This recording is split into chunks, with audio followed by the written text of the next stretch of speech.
Hello and welcome to my video series on how to make exact nutrient solutions for hydroponics and aeroponics and similar methods. Let me start by just presenting the problem that prompted this. So I have here a nice deep water culture setup, hydroponic. It used to be a fogponic setup, but my fogger unfortunately broke apart a few weeks ago. You can see here in the front 2 sage plants, in the back 1 basil plant. And I was interested in knowing, okay, what is the best nutrient solution I can give to them, the most optimal for them? So I searched online a bit, and I found this table on the left. This table specifies for each of these 7 elements what's the concentration of each would be in the optimal solution for, specifically for basil, but it works for sage as well. These elements are nitrogen, phosphorus, potassium, calcium, magnesium, sulfur, and chlorine. And I have these salts available at home. It's funny to say at home. I'm a chemist by profession, so and my question was, how much of each salt should I mix into the solution such that I will have these exact concentrations? Now, it might seem pretty simple at first, but then you could pretty fast see that there are problems. For example, let's use blue here. Let me just state the names of the salts. This is potassium nitrate, monopotassium phosphate, potassium sulfate, calcium nitrate, tetrahydrate. So that means that for each unit of calcium nitrate, there are 4 molecules of water. This is calcium oxide here. This is calcium chloride dehydrate, I think, or bihydrate. This always gets me confused. In German, I think it's different than in English. And here it's magnesium sulfate heptahydrate, so 7 water molecules per each magnesium sulfate unit. So the question is, okay, let's say that I'm adding to the solution, and these numbers are totally arbitrary. I'm adding to the solution now.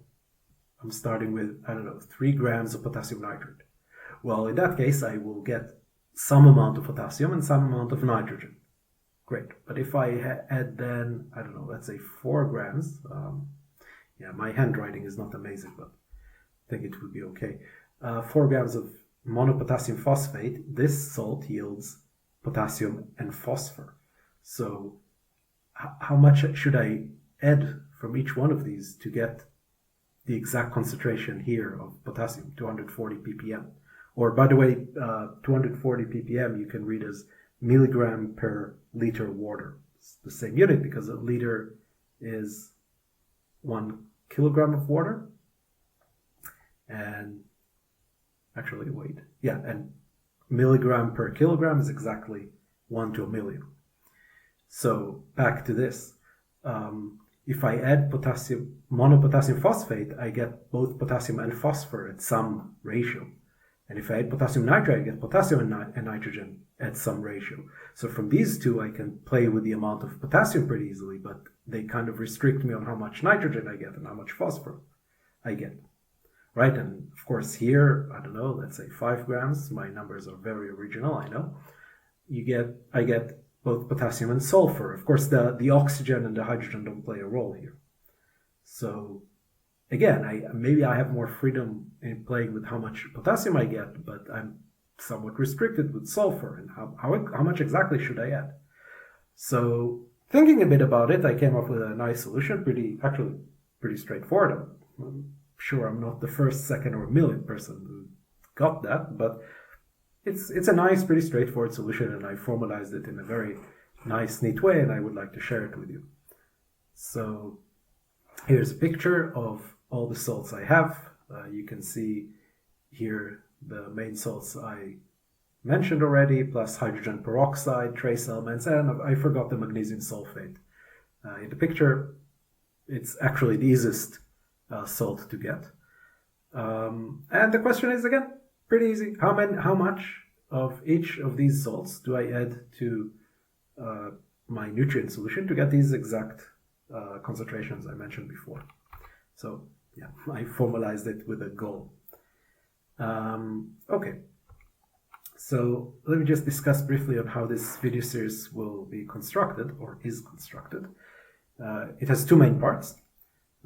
First part, yeah, I'm pretty new to this PDF presentation.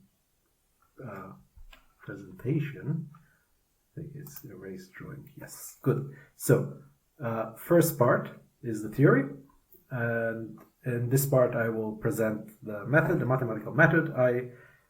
I want to say developed. Again, I'm probably not the first one who did that. So, but I didn't read about any other person who did that, so I'll just say I developed it.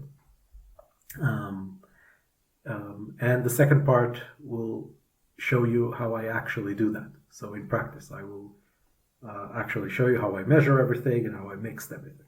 Keep in mind, I'm a professional chemist, so most people will not have the experience I have, but maybe it's interesting for you to see how a trained chemist does that.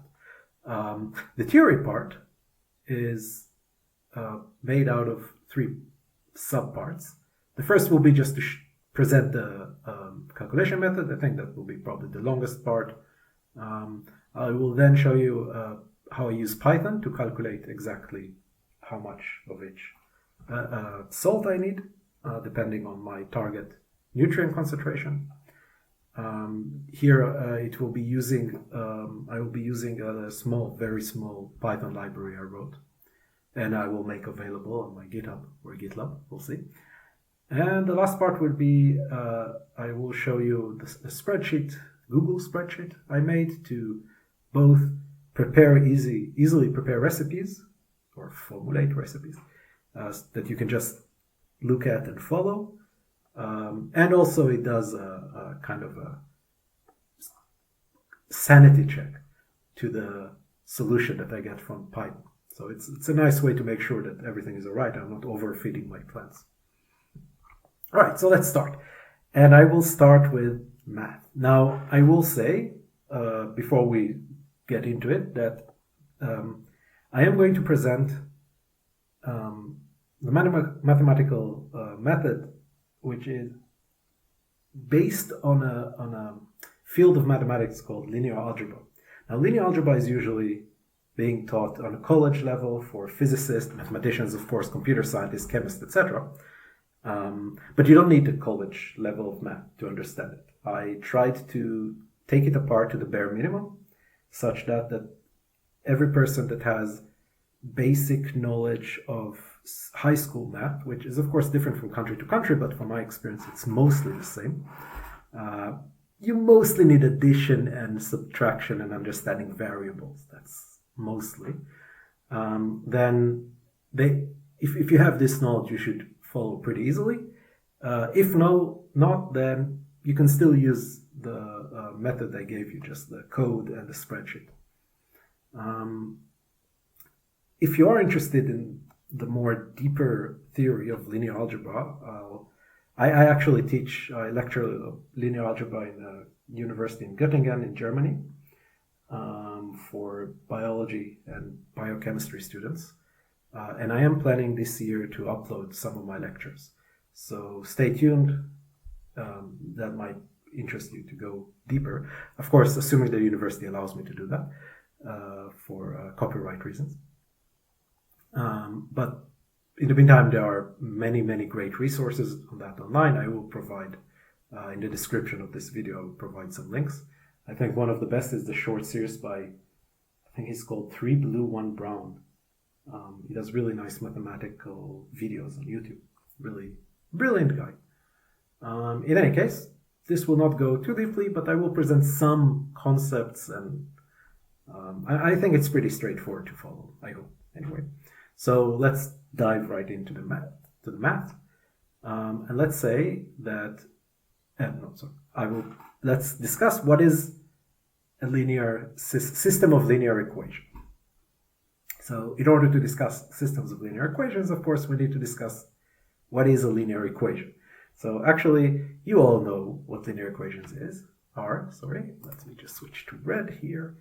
So any one of these two equations here, this one and that one separately, I am really bad at drawing on presentation apparently. Any one of these two is a linear equation. It's in this case in two variables. Those variables are x and y. And a linear equation is simply multiplying each of the variable by some number. Here are integers, so whole numbers, but of course it can be 2.5, 0.3, minus 7.4, pi, which is not even a rational number. And after multiplying each of these variables by some number, which we call a coefficient, you add them together and you get a third number.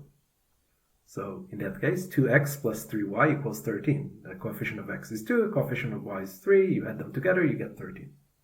So this is a linear equation. This 2 on the bottom is also a linear equation. This one has a coefficient for the x of minus 1 and a coefficient for the y being 4. Adding these together, we get 10. These two are a linear equation. But if we bundle them together, we get a single system of linear equation. In this case, two equations in two variables. And such a system usually have, it really depends on a lot of things, but in most cases, and definitely in the field of what we're talking here today, they usually have a single solution. And a single solution, what does that mean? It means some number for x and y, or let me rephrase it, two numbers, such that if you substitute x and y with these two numbers, those equations, and then put that into the equations, they hold true. So let's look, for example, if I substitute here x equals 2 and y equals 3, which is what I claim is the solution, what do I get? I get 2 times 2. Maybe let me draw here, and I will try to make it. It's really hard for me. 2 times 2, that's, oh, yeah, that is exactly why I don't do that usually. Okay, you get 2 times 2, that's 4, right? And 3 times 3, that's 19. And indeed, 4 plus 19 equals 13. So it holds true for the upper equation. And the lower equation, minus 2, right? I substituted x for 2, so minus 1x is minus 2, plus 4 times 3, that's 12. And this is indeed 10. So with these two substitutions, these two systems, two equations, this system of equations holds true. So we say that x equals 2 and y equals 3 is the solution to this system, to this linear system. Okay, it's another example, a bit more complicated, but not much. These are three linear equations, each in three variables. The three variables here are x, y, and z. Now you can notice pretty quickly that the last equation here doesn't have y. Why do we say it's in three variables? Because we can always say that, well, it's not really that it doesn't have y, the y is hidden, it just has a coefficient of 0. And of course, once something has a coefficient of 0, we don't have to write it because it equals 0. So again, we can, and I will explain exactly how, almost exactly how we can find a solution for this system of equations. This solution is x equals minus 1, y equals 7, z or z, depends where you are. I'm saying z, equals 2. All right, let's just try it for the first equation because it's the easiest. If we substitute here minus 1, what do we get? We get minus 1, then minus 7, right? Then plus 2. My handwriting is really not great. Minus 1, minus 7, that's minus 8. Plus 2, that is indeed minus 6. Good, so it holds true for this equation. And of course, if you try it for any of the other two equations, you'll get that it's true. 3 times minus 1 is minus 3. 0, y doesn't play any role here because it's multiplied by 0 anyway. Minus 5z, z is 2, so that adds up to minus 3, minus 10, which is indeed minus 13. And of course, it holds true for this as well, I checked. But check that if you're interested. So these are system linear equations. Now, generally, let's see the next slide. No, let's stay on this slide for a second. Generally, if we have two variables, we use x and y. So right here too. If we have three variables, usually we use x, y, and z. If we have four variables, it's very common to have x, y, z, and w. And 5 and above, we usually just start writing x1, x2, x3, etc., etc. I'm going to try something. I'm going to put my hand on the tablet and hope it works. Okay, actually that works. Good. So let me redraw this here. x1, x2, x3. I even have commas between them. Good. So just be aware that usually these are the variables we use. The most general one, of course, is just giving them indices. So what we call indices, x1, x2, x3. This is totally equivalent to x, y, z. It's just easier names if you have more than 4 variables. All right, so I'm just going to give 2 definitions. They are a bit more formal. They're not very formal. Of course, mathematicians will be a bit upset with this definition. It's not exact enough, but a linear equation in n variables, so n can be any natural number, 1, 2, 3, 4, 5, etc., to infinity, not including infinity, which is, by the way, not a number, but we'll not get into that, definitely not here. So we have n different variables. A single linear equations in these n variables will look like this. Each one of these variables, x1, x2, x3, all the way to xn, gets its own coefficient. So this is the coefficient of x1, this is the coefficient of x2, etc. And each of these coefficients is some real number.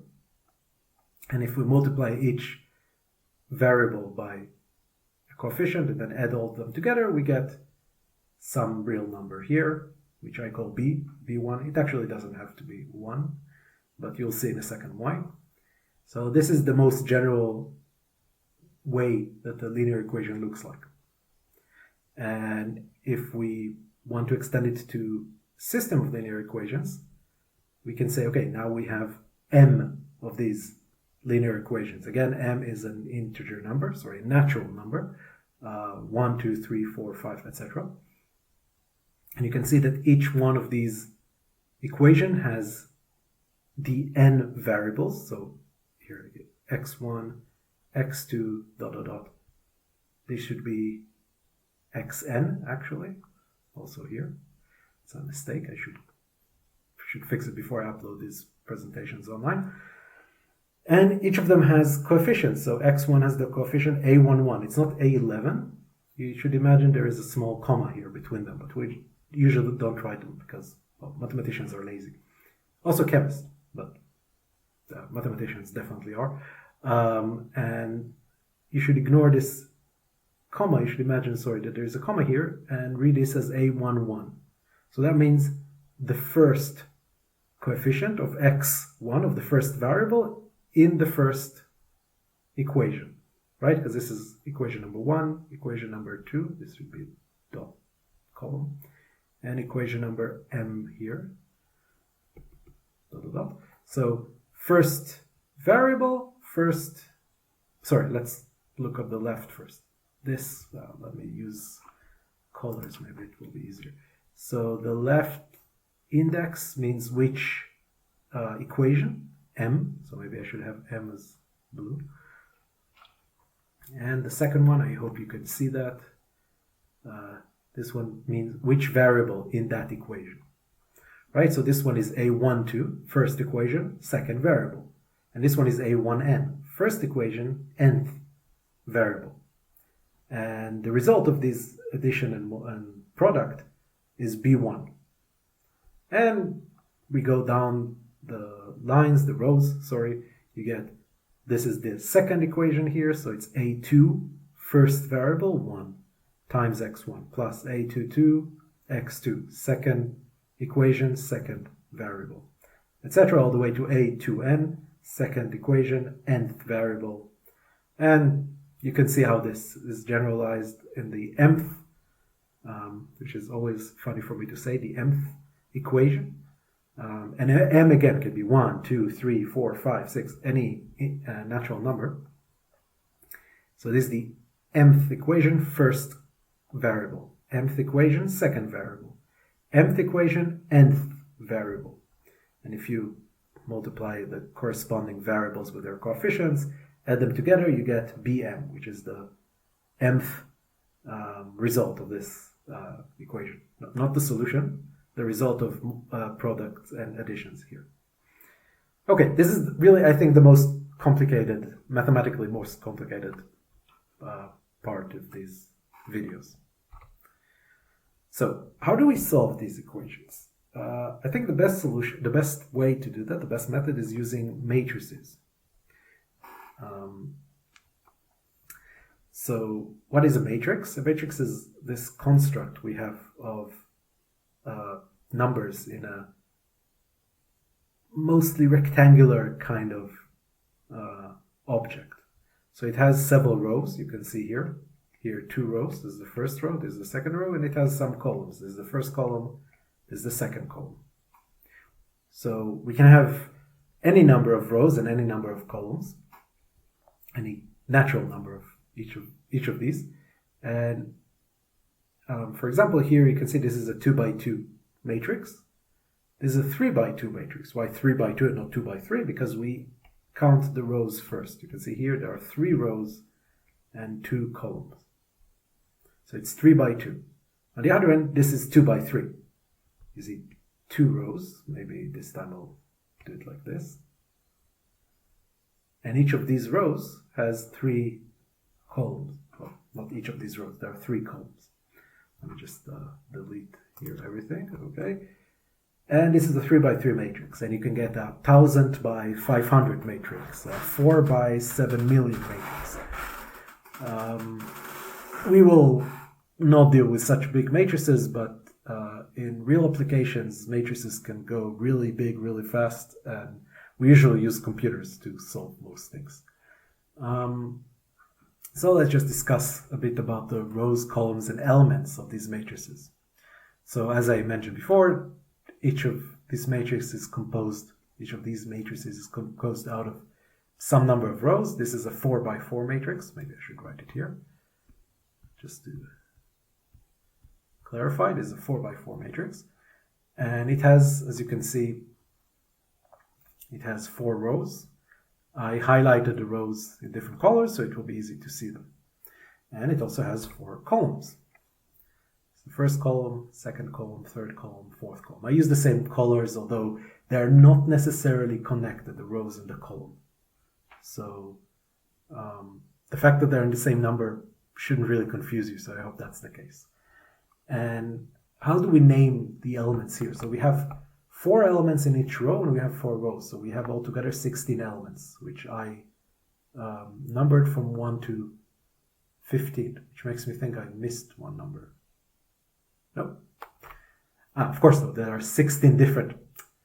1, 2, 3, 4 is 4 different. No, there's 5, 6, 7, 8, 9, 10, 11, 12, 13, 14, 15. I'm a bit confused at the moment, but okay. 4 is 2 times. That is funny. Okay, well, that happens. Yeah. Anyway, so as you can see, I'll say it again. I hope I don't forget to edit this part out. You can see there are 16 elements, which I numbered incorrectly. They're supposed to go 1, 2, 3, 4, 5, 6, 7, 8. But, oh well. And how do we name them? How do we refer to them? So, what we do is that, as you saw before with the equations, we say, okay, the elements are, we'll call them A generally, and we'll say, give them 2 indices. It's exactly like with the equations before. The first index will talk about which row they are. The second index will show us which column they are. So in this case, I present A23. So second row, third column. If you go here, second row, this is the second row. And what is the third column? It's this one. So it is indeed this element 6. I should probably switch color for this. And another example, A41. So we start with 4th row here, and we look at the first column. So this is the first column. So 12. So that's pretty straightforward. The third row, third column will be 10. So if I write A33, A33 is 10. Let's say this one would be A24, right? A24. Y, second row, fourth column, and this is 7, etc., etc. Okay, so now I will also present something called matrix vector product. I will not really go into deeply what a vector is. As I mentioned, I teach this course. I hope that by the end of summer this year, 2021, I'll upload all the videos of that course. But I will mention some properties here so we can discuss this method further. So before I even show you how we actually do it, I want to show you the basic condition of how to multiply a matrix, as we saw until now, with something we call column vectors. So column vectors are, as you can see here, are just these. You can think of them in a way as mini matrices. They only have one column, hence the name column vector. So what we must observe is that the number of columns in the matrix must be the same as the number of elements in the column vector. All right, so here there's one, sorry, that is not a good. How many columns are there? This is the first column, second column, third column, right? If I highlight them like this, there are 3 columns here. And indeed, this vector has 3 elements.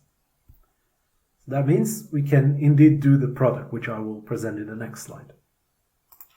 On the other hand, on this product at the bottom, we have, again, it's the same matrix. So 3 columns here. However, we have 4 elements in the column vector.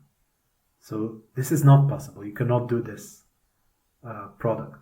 Also the same if it has 5 here, or 6, or 1, or 2. Anything except 3. Only if it has 3 is this product viable. So how do we actually do that? So we first look at the first row of the matrix. I will just highlight it like this. And we look at the entire column vector. And doing the product of these two, and I will, here at the bottom you can see how we do this product, but I will talk about it in a second. The product of these two will yield the first element in the resulting column vector.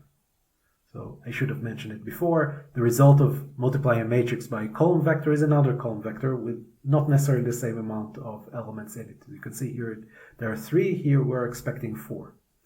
And the first element of this result matrix, result vector, let's call it, no, let's not give it names here, is a product of the first row of the matrix with our column vector here. And how do we do this product? Well, we just multiply all the elements one by one. So first element of this row with the first element of the column vector. And I'll change colors to blue. Second element we multiply with the second element of the column vector. And then the third element, no, I don't like yellow, we will multiply with the third element of the column vector. And then we take all that and we add it together. So I'll just erase that and just let's look at how it looks here. So first element of the first row times first element of the column vector, right? 1 times 5. Okay. Then minus 1 times 0, again, minus 1 and 0. Okay, that is 0, so we can ignore that. And the last one is 2 times 1. The last element the last element of the row multiplied by the last element of the column vector. 2 times 1, that's 2. We add these together. We get 1 times 5, which is 5, plus 0, plus 2 times 1, which is 2. So altogether 7. So 7 is the first element of the resulting vector, the result of this product. As you can imagine, the next element would be the second row times this column vector. So now we have 0 times 5, 0 here, times 5 here, first and first, right, plus 7 times 0, change number, 7 times 0, so second and second, plus 3 times 1, 3 times 1, third and third. We add them up together, these two cancel out, plus 3 times 1, that's just 3. The third element of the resulting vector, column vector, will be the product of multiplying the third row of the matrix by the column vector here. Let's say 2 times 5 plus 0 times 0 plus minus 5 times 1. So that this is 10, this is minus 5, 10 plus minus 5 is 5, so this is indeed the result. My tablet screen is a bit misbehaving. Okay, and the last one would be the last row of the matrix times the column vector, so 0 times 5 plus minus 4 times 0 plus 1 times 1, resulting in 1. So this is the result we get here, 7, 3, 5, 1.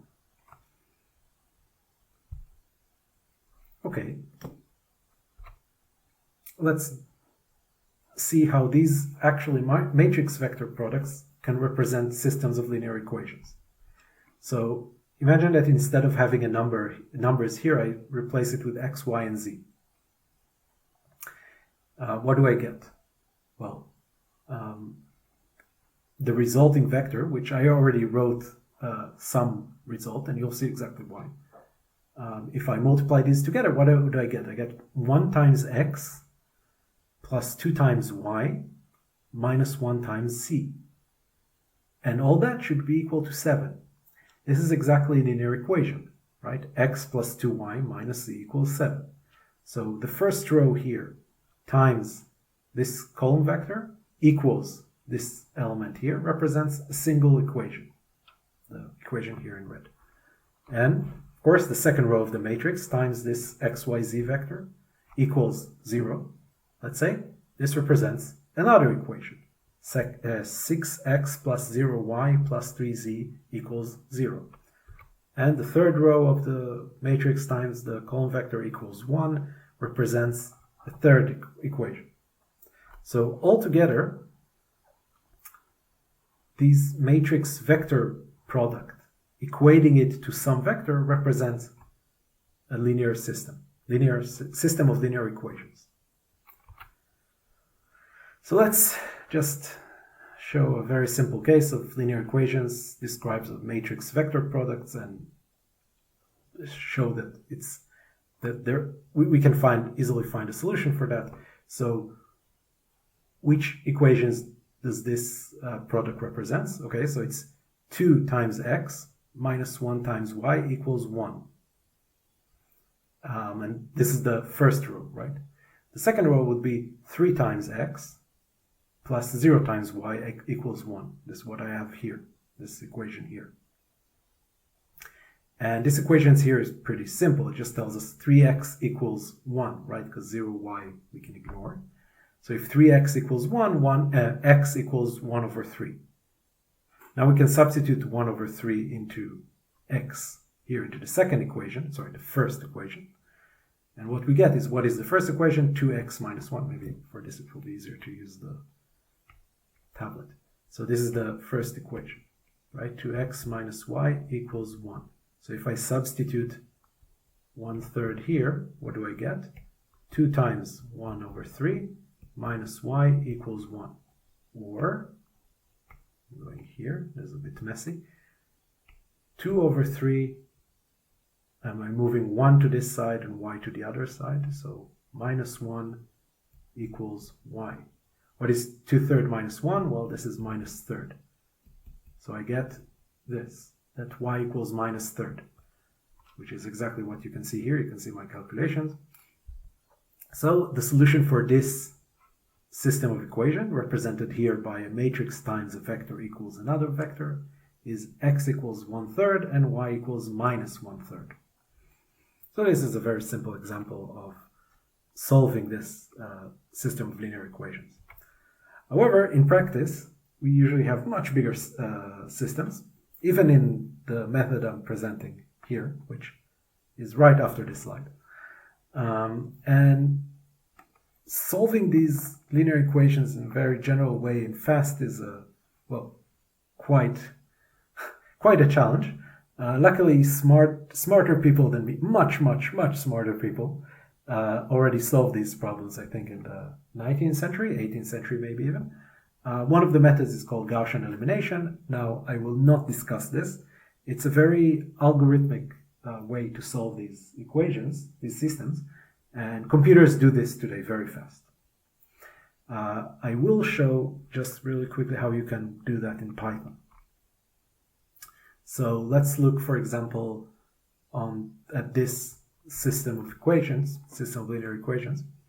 And I will show you how you can use NumPy. It's a library for Python, very strong mathematical library, calculations library for Python to solve this linear system. So this is the matrix here times this, let's call it variable column vector. I call it X with this small arrow on it. Usually when you draw X or you draw some variable with an arrow above it, it means vector. For most of physicists, mathematicians don't like this way of writing vectors. Okay. And some other vector that is the result of this product. And of course, again, this I'll just show you what are the equations that result from this product. I'll just show the first one. So it's 0 times x, right, plus 1 times y, minus 5 times z, plus 1 times w equals, what is it, minus 25.9. The numbers are a bit ugly, but I chose them for a reason. It just makes it a bit easier to show later. So 0x goes away. So we get y minus 5z plus w equals minus 25.9. So this is the equation represented by the first row here times this vector equals this element here. And there are 4 of these equations. So how do we do it in Python? This is actually a Python code. This is the input and output you'll get in IPython, which is a Python interactive program. So first of all, I'm asking the computer to use NumPy, to use this library. Then I'm just saying M is our matrix. You see, this is the matrix we had before. Here is a nice way to write it, so it's pretty clear. What are the rows? What are the columns? I also define the solution V. Not the solution, sorry, the resulting vector here, V.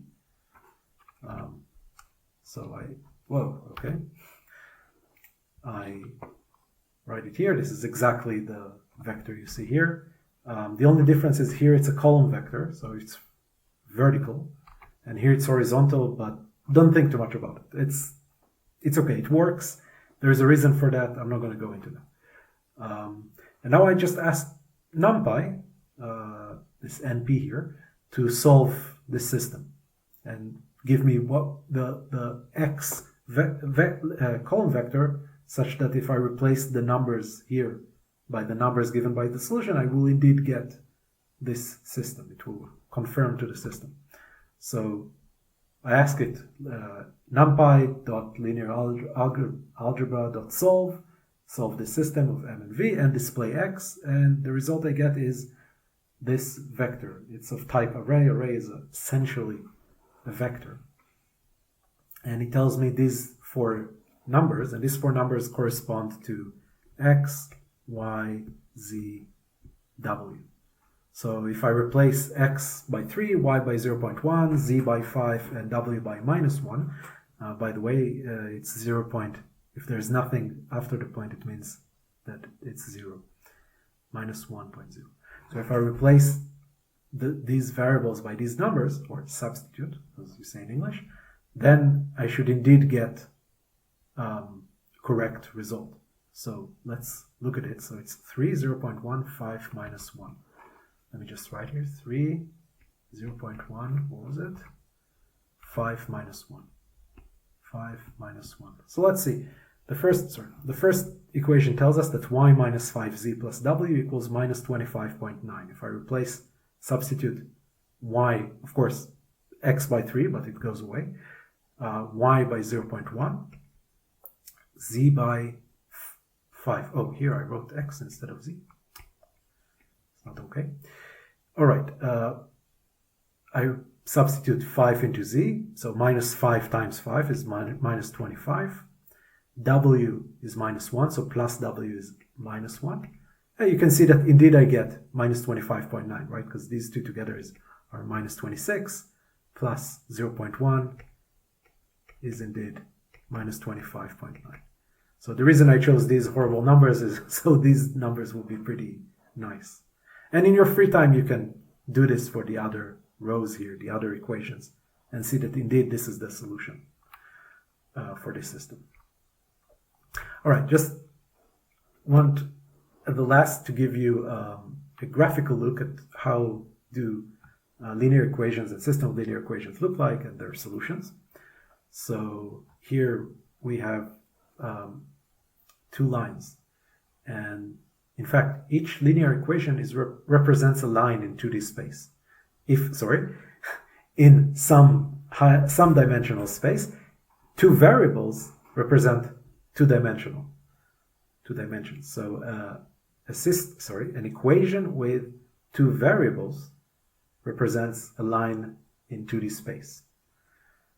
So for example, this red line represents this equation and vice versa.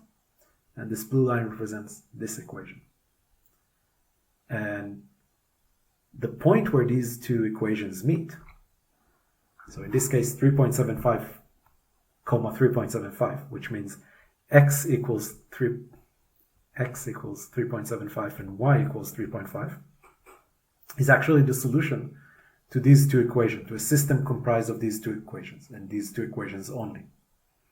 So just let's try the easiest one, x minus y equals 0. This is pretty obvious, right? If I substitute x, 3.75 into x and into y, they're the same, so x minus y equals 0 indeed. Let's try this one because it's a bit more challenging. So minus 3.75 plus 5 times y. So what is 5 times 3.75? I'm going to embarrass myself probably. It's 15, and 0.25 times 5 plus 1.25. So it's altogether 16.25. I really hope I'm correct. So minus 3.75 plus 16.25 equals, of course it doesn't work. I had a mistake here.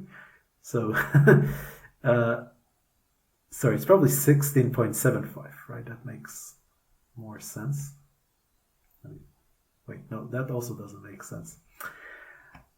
Okay, I'll leave it as a challenge to the students, as professors, when they either are not too lazy to solve something or they are confused by something, usually they say, oh, you should try it at home to see that it works, to show yourself. So I'll just do that here. I'm pretty sure that this does work.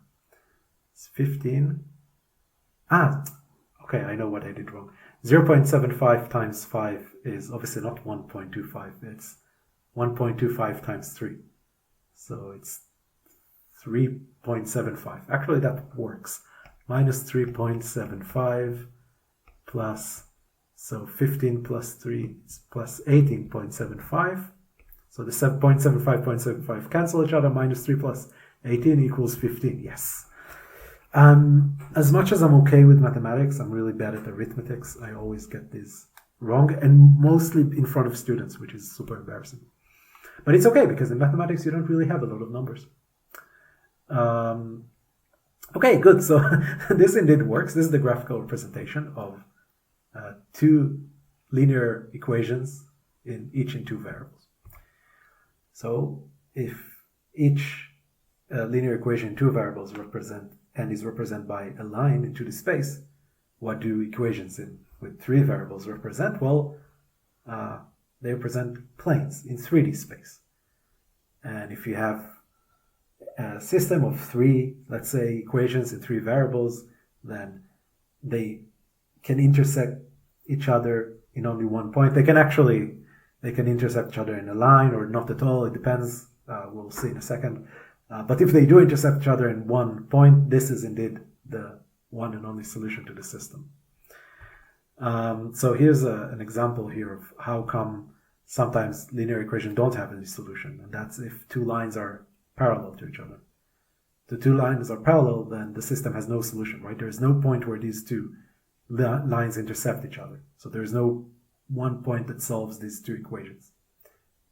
On the other hand, two equations might represent the same line. In this case, I'm talking about equations in two variables, of course. And if they represent the same line, let's say minus x plus y equals minus 2, and also the equation y minus x equals minus 2. It's the same equation. So in that case, they will be the same line. So all points on this line are solutions. So it has infinite solutions. Between two planes, for example, you can see here, let's look at the red and the blue planes. You can see they have one line that intercepts both of them, the intercept of both of them. These are, of course, infinite planes. They go infinitely. I cannot draw it. So these two equations together, each one of them in three variables, have infinite solutions together. There are infinite number of points which solve these two equations. And if the third plane, instead of being this perpendicular green plane, would be actually the same plane, no, let's say parallel to the red one, then the system of these three together would have zero solutions, right? There's no one point that intercepts two planes that are parallel to each other, but not the same plane. Okay, good. So we would really restrict ourselves in this video series to discuss only systems which have exactly one solutions. It works with the method, and we don't need to think about it too much. I just want to present it just to have a more complete complete picture of these ideas. So finally, we get into the chemistry. So I'm going to give a very simple example at first of the method, and this example will limit us to only three elements: nitrogen, potassium, and nitrogen, phosphorus, and potassium. So let's look at one salt, for example, potassium nitrate. Potassium nitrate has three different types of atoms that comprise it, right? It has potassium, it has nitrogen, it has three oxygen atoms. Oxygen atoms are essentially identical to each other, so three distinct types of atoms. And we're not interested in the oxygen atoms because they don't play a role in the elements we're interested in are nitrogen, phosphorus, and potassium. So we're not interested in the oxygen atoms. Now, the total molar weight, or molar mass, actually, of potassium nitrate is this amount, 101.11 grams per mole. I hope you're familiar with this idea, but if you're not, then just keep on listening, and I'll give you another way of looking at it that makes mathematical sense. And although you should read a bit about what gram per mole means. Anyway, in 1 unit of KNO3 of potassium nitrate, we have a single potassium atom and a single nitrogen atom, right? And a single potassium atom has a molar mass of 39.1 grams per mole, which means that if you look at how much of mass of potassium is in 1 unit of potassium nitrate, it's 38.67% of the total mass. So when I said before, if you don't know what gram per mole is, think about it like that. Potassium, mass-wise, comprises 38.67% of the total mass of potassium nitrate. So if you have 1 gram of potassium nitrate, we'll have, 1 gram KNO3 here will give us 0.387 grams of potassium. Right? This is essentially what it says here. Well, what is 0.387 grams? It's 387 milligrams, right? And we said that if we're talking about liters of water, this is exactly as saying 387 parts per million. I'll put units in square brackets.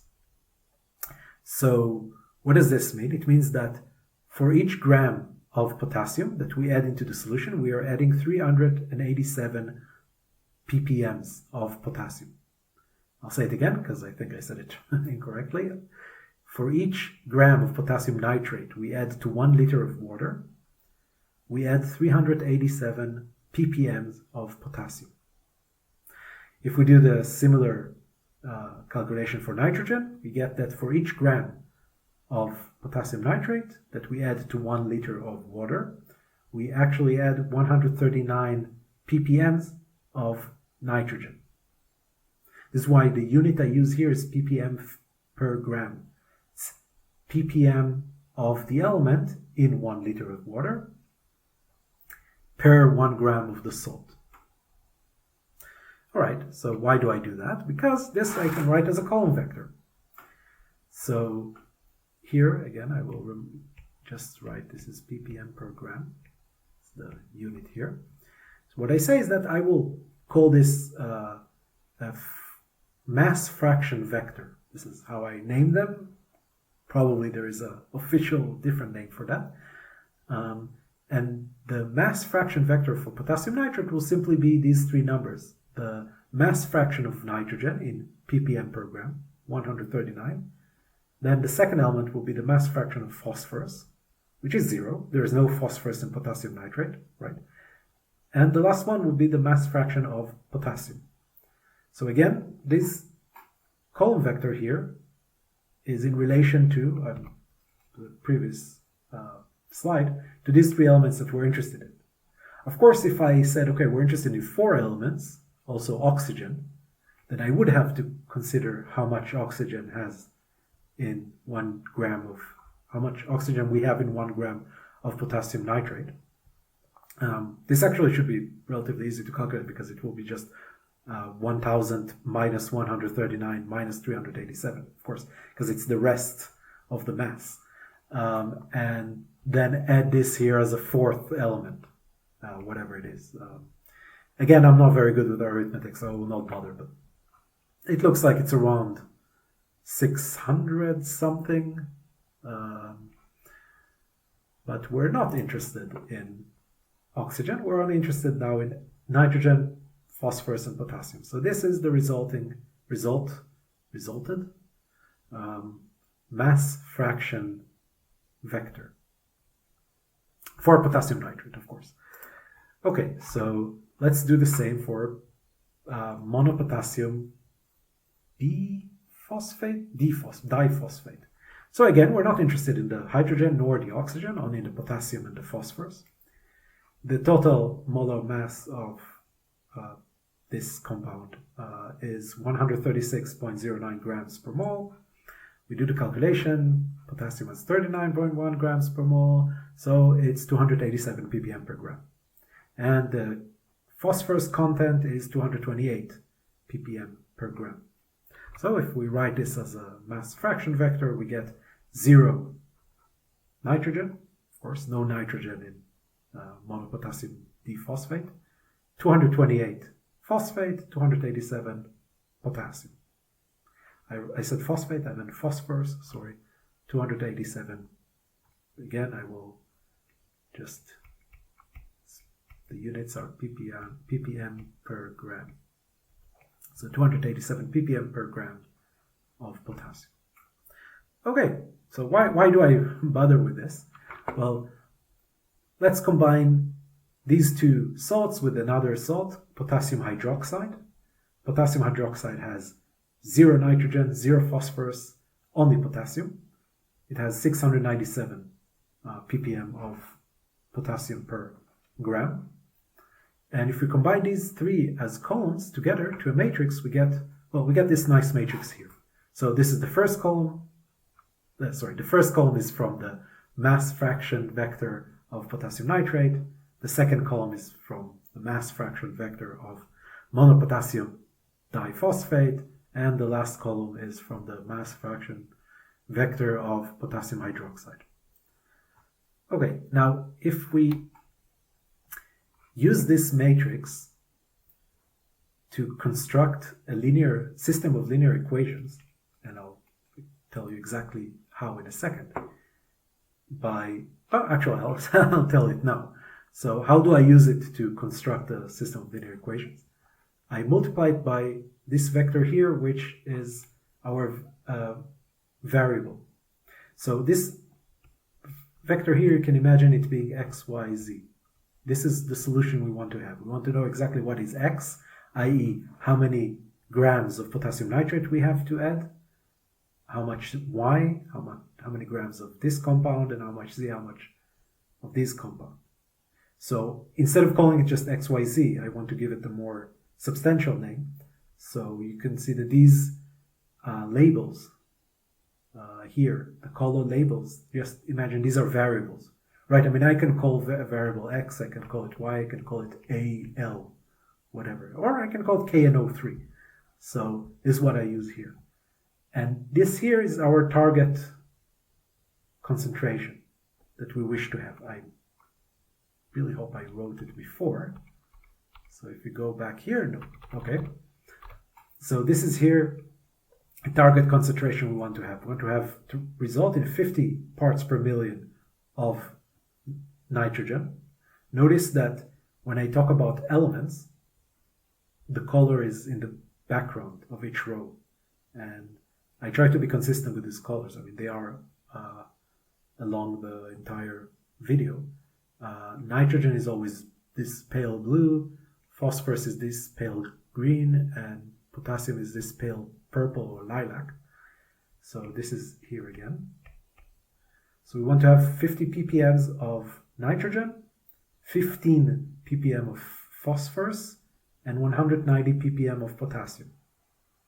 So this system of equations will solve for us exactly this thing. It says, using the mass fraction vectors and given these target concentrations, what are the amounts of each of these salts here that we need to add to the solution? So if we do this, we run it in Python, I will show you in a second how, we get exactly this solution. 0.36 grams of potassium nitrate. You see here I show that this is actually a variable. It's like saying x, y, and z. So x equals 0.36. The amount of monopotassium diphosphate is 0.066 or 66 milligrams.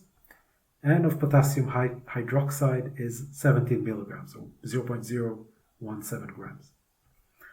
How do I actually do that in practice in Python, for example? So this is the matrix. This is, we can call it the mass fraction matrix, I guess.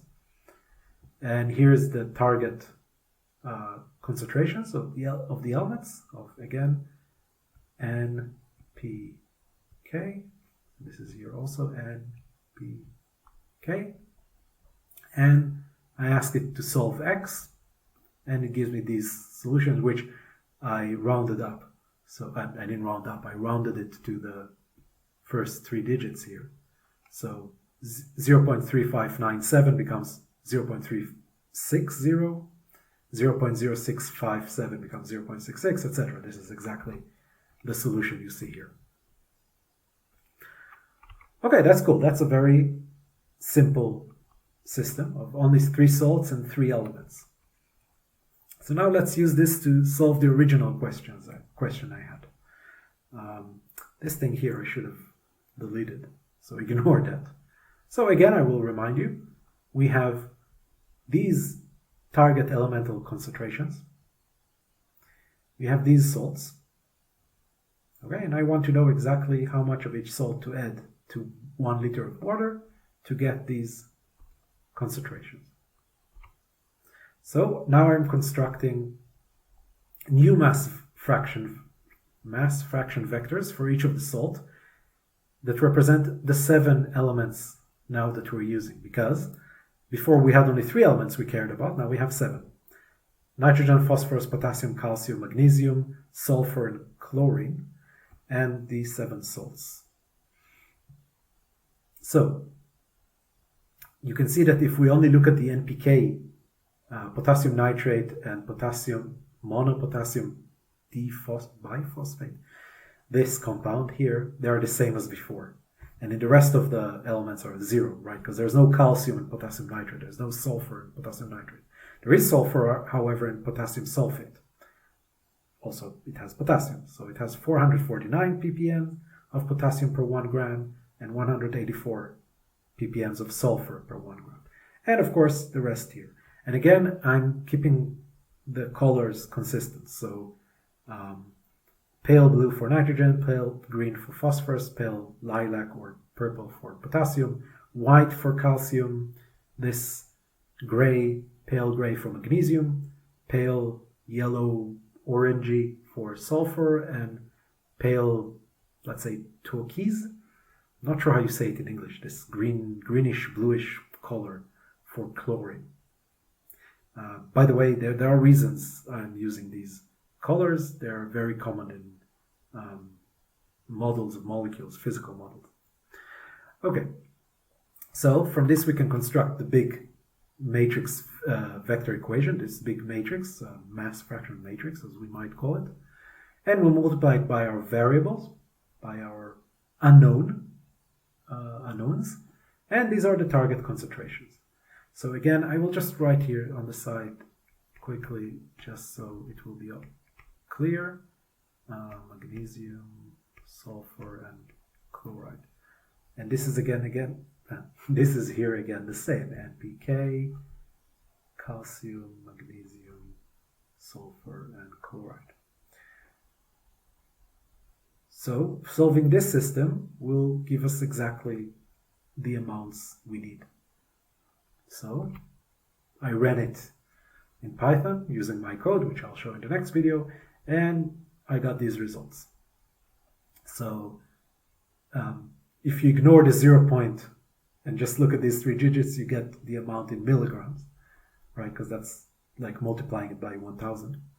So per 1 liter of water, if I add 0.454 grams of potassium nitrate, or 454 milligrams of potassium nitrate, and 132 milligrams of this compound, which I hate to say every time, and 59 milligrams of potassium sulfate, etc., then I get exactly these elemental concentrations here on the left that I want.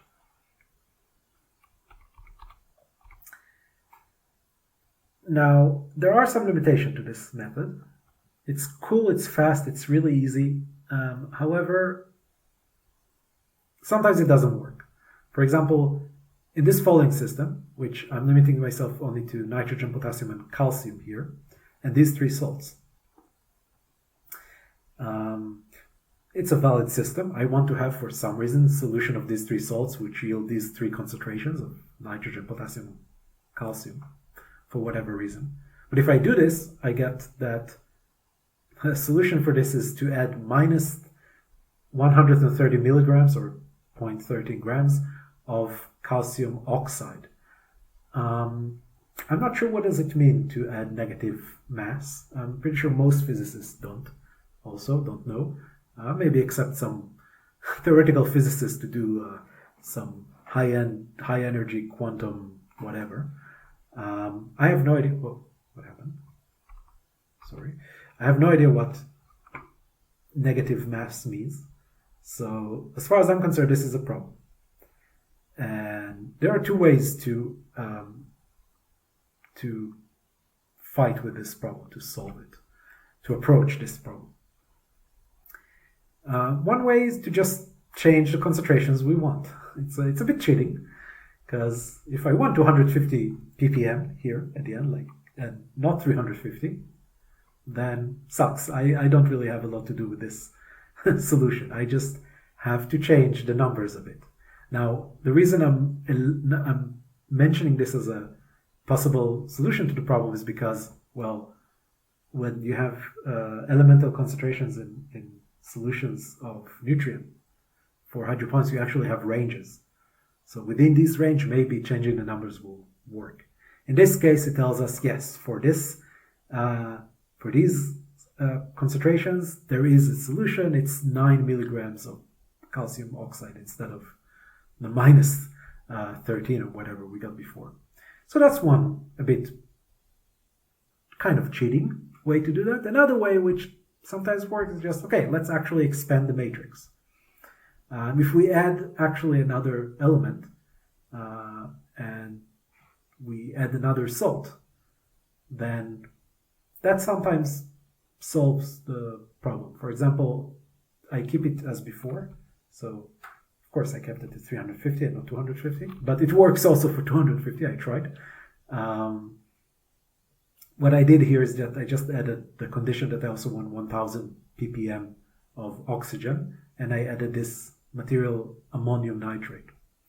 And I calculated the mass fraction vector for ammonium nitrate, ran the solution. Actually, my program does that automatically, but I'll show you in later video. And I got this solution. So again, as you can see, all the numbers are positive. Now you might say I'm a bit cheating because I accidentally left it at 350 ppm of calcium instead of 250. And I'm almost 100% sure that with 250 ppm it works. So as I said before, I'll leave it as a challenge to the students.